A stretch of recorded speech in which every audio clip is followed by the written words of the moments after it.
We were discussing this one. I'm going to call this segment, What's Your Beef? You know, this is going to sort of maybe be a little bit of a hodgepodge here, but the main thing was you said, I wouldn't mind talking about Jorge a little bit. Jorge Posada we're talking about. New York Yankees. This guy has been a fixture with the Yankees for a long, long time, and maybe his ego has gotten bigger and bigger and bigger out of this. But he used to be part of the Big Four with the Yankees. Now the Big Three is Andy Pettitte retired. Talking Mariano Rivera, Jorge Posada. We got the best reliever of all time in Mariano. A very good catcher in Jorge, pretty clutch over the years, and Derek Jeter that's left. It seems like the Steinbrenners now are letting word get out they're not going to put up with some of the shenanigans. He bats ninth in the lineup here today. He's batting a 167, a $167, and doesn't like batting ninth, and sort of removed himself from the lineup. Mike, what are your thoughts with what Jorge did? Justified or not? No, Jorge Posada is, he's always been a guy who annoys me because you can just tell that he thinks he's better than he is.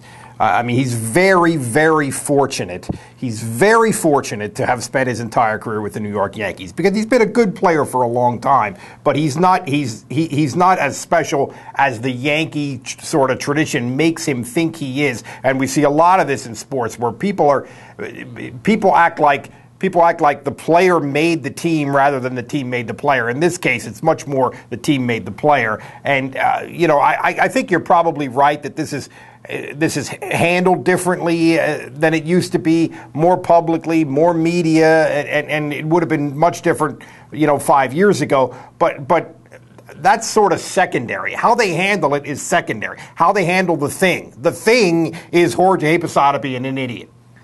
The thing is interesting to me.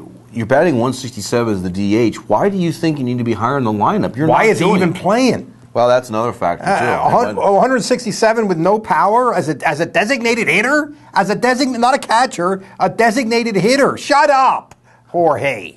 All right, let me make another beef. One small one on the Phillies. You've got guys right now in the lineup, Ben Francisco, Carlos Ruiz, who's a very good defensive catcher. For some reason, he's not hitting right now. You got Raul Ibanez. You got your two corner outfield spots not hitting. It's about time to get them out of there now. I don't care that Ibanez is making $11 million.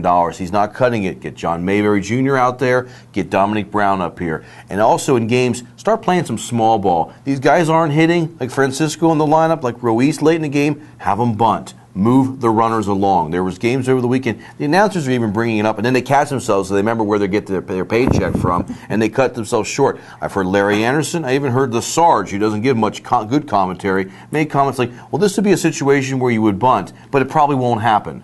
It should be happening. The game is changing a little bit. It's becoming a more pitching-dominated game. There's no question about that. And I'm not a big fan of small ball, and I never have been. But I think that in the situation that the Phillies are currently in, I think Charlie's maybe got to realize that the game is changing a little bit, and that is a legitimate, sort of way to approach it. Dominic Brown is again, hurt himself a little bit again the other day, so it's maybe going to be another couple weeks with him. It's going to be another couple weeks at least, I think, with Chase Utley. So I mean, help is on the way, and their lineup is going to get better. But right now, maybe you got to manufacture some stuff. Maybe that's legit. One more key point here.